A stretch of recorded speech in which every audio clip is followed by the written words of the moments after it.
अस्सलाम वालेकुम दोस्तों, इलेक्ट्रो वाइंडिंग्स के अंदर खुशामदीद। दोस्तों, आज हम आपके साथ एक ऐसी मोटर का डाटा शेयर करेंगे जो बहुत कामयाब और इसका ओरिजिनल वाइंडिंग डाटा है और इसको आसान तरीके से वाइंड किया जा सकता है।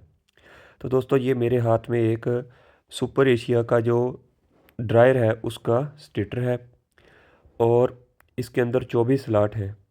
16 स्लॉट बड़े और 8 स्लॉट छोटे हैं। आमने सामने 8 स्लॉट छोटे हैं। अगर इसकी कोर की लंबाई की बात करूं तो इसकी कोर की लंबाई 1.5 इंच है। 1.5 इंच इसकी कोर है और इसके अंदर आमने सामने दो दो स्लॉट छोटे हैं। चारों साइडों के ऊपर 8 स्लॉट छोटे हैं। तो दोस्तों, कंपनी ने इसके अंदर 29 नंबर कॉपर वायर इस्तेमाल की थी मेन, और स्टार्टिंग के अंदर 30 नंबर कॉपर वायर इस्तेमाल की थी।